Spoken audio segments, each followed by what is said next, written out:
Hi guys, welcome to Gardening with Friends. Winter is coming, and I know some of us don't have a problem with that. My issue that I won't have any flowers here in Zone 6B for a few months. What I'm gonna do about it? My way of dealing with this is to extend flowering season by planting perennials which flower late summer and way into the fall. Marcus is enjoying end of summer as well, as winter is going to be harsh on him too. I'm gonna share my experience with you and the plants I am planting. And tips on how to select fall flowering plants for your garden.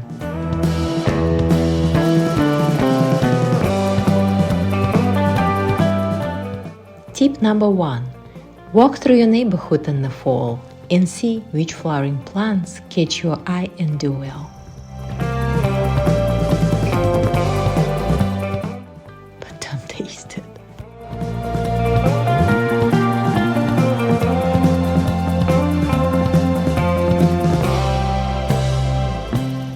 Tip number 2. Visit your local garden center to check the selection of fall flowering plants. I find it very helpful to visit your local garden center of your choice and see what fall flowering perennials they have to choose from and plant to extend your flowering season. And sometimes you can catch a bargain there. Or if you wait long enough, you can catch end of season sale and load up on beautiful perennials for the fall and next season. And what do you know, if you wait long enough, it's gonna be even more reduced and still nice time to plant. And finally, I selected for you several perennials and shrubs that bloom way into the fall and nicely extend flowering season in your garden. Number 1. Montauk or Nippon daisy. Native to the coastal regions of Japan, it made its way to North America in the mid-19th century, where it naturalized in Long Island, New York, especially in the town of Montauk and also New Jersey. Montauk daisies are relatively easy to care for, and they bring vibrant color to the garden in the fall. The flowers of Montauk daisies are attractive to pollinators and provide additional food source for them in the fall. It's a great choice to enhance your garden's autumnal beauty.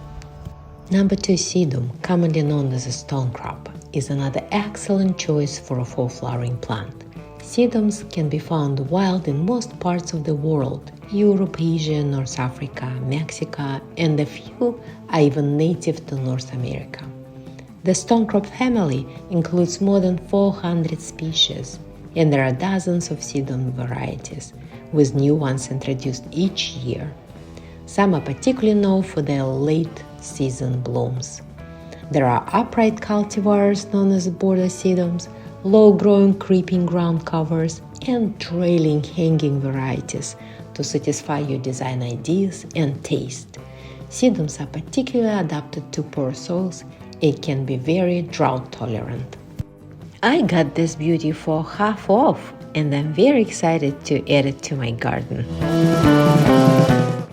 Number 3. Japanese anemone is indeed a fantastic fall flowering perennial. The name anemone comes from Greek word for windflower, or daughter of the wind. According to Greek mythology, the anemone sprang from Aphrodite's tears as she mourned death of Adonis.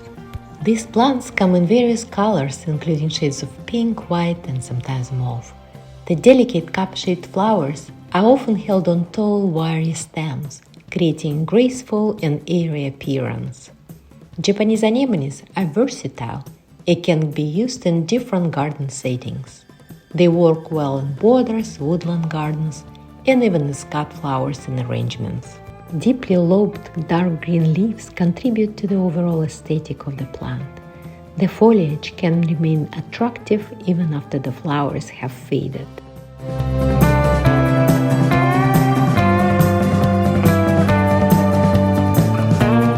Number 4. Aconitum, commonly called monkshood or wolf's bane.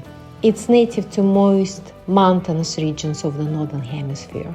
Monkshood often blooms until first frost, when all the perennials are finished blooming or burned by the freeze. Monkshood is one of the most dangerously toxic plants there is. Fatal attraction. Look but don't touch it. All parts of Aconitum, especially the roots, are full of an alkaloid called aconitin, which can cause paralysis and death. And it's best to avoid planting it in the garden where small children and pets like to play or nibble on plants.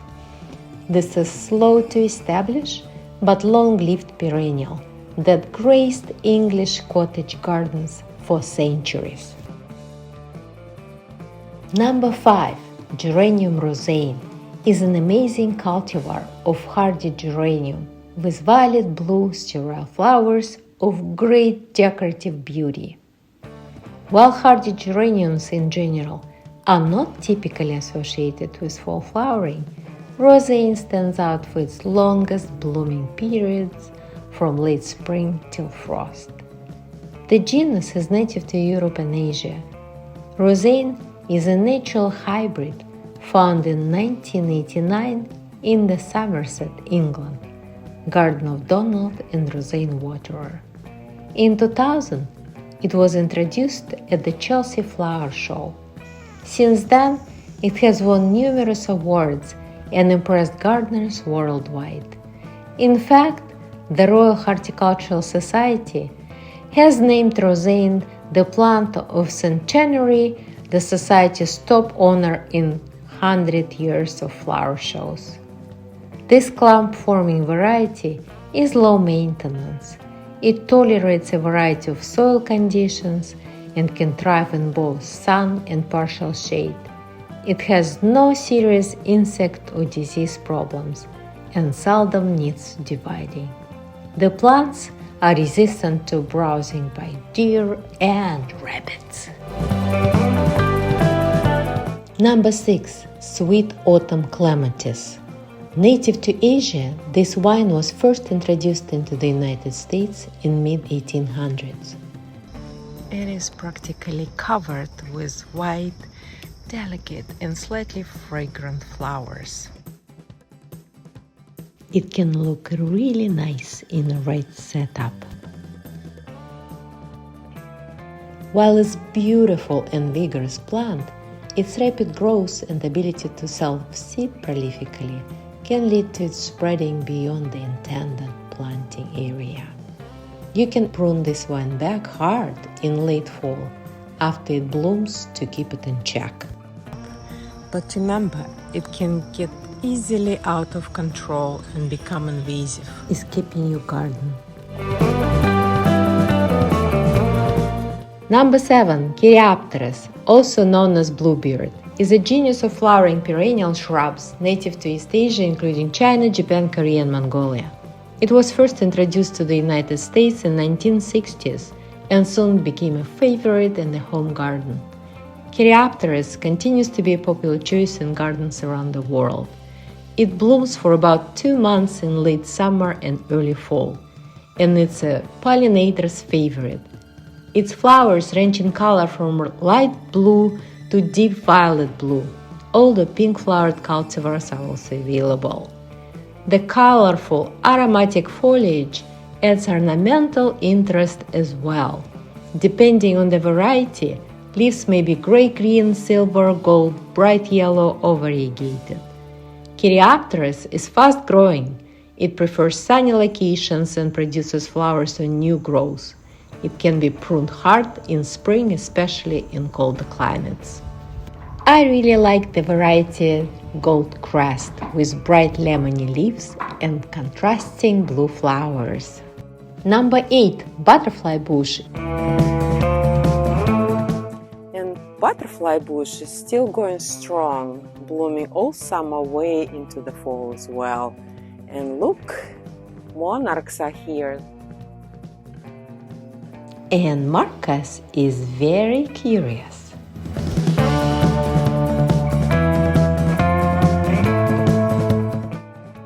is it? Butterfly bush is a fast-growing shrub with masses of showy, fragrant flowers that attract pollinators, including adult butterflies. But they don't serve as host plants for the larval caterpillar stage of butterflies. It is native to central China, and it was introduced to North America in early 20th century as an ornamental plant. It's invasive in many warmer parts of the US, where it spreads aggressively. But you can still enjoy beautiful flowers continuously blooming way into the fall if you plant the seedless and non-invasive varieties of butterfly bush. Number 9. Pennisetum fountain grass. Ornamental grasses can add beautiful texture, color, and motion to the garden.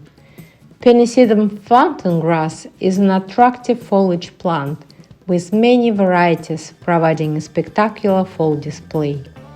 The deeply colored foliage, paired with the bottle brush blooms, looks spectacular in the fall landscape.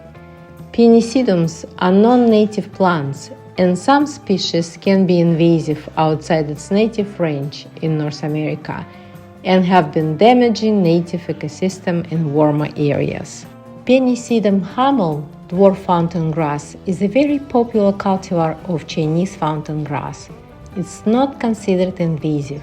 In the fall, the leaves transition to golden hues, and the flower spikes turn a rich wheat color, providing a stunning contrast to the autumn landscape. Number 10. Pink Muhly grass is a fall showstopper for the garden. It is native to the eastern and central United States. It produces clouds of pink flowers that bloom from early to late fall. The blooms have a fluffy and delicate texture and add a unique look to any garden. It is a clump-forming ornamental grass that stays in place, doesn't spread, is not considered invasive, and is often recommended as a replacement for invasive grasses. It actually prefers dry soil and is highly tolerant to heat, drought, salt, wind, and even poor soil. It's one of my favorites for the autumn landscape. I suggested 10 plants to extend the flowering season in your garden. Of course, you can find many more plants that suit your preferences and style. Happy gardening!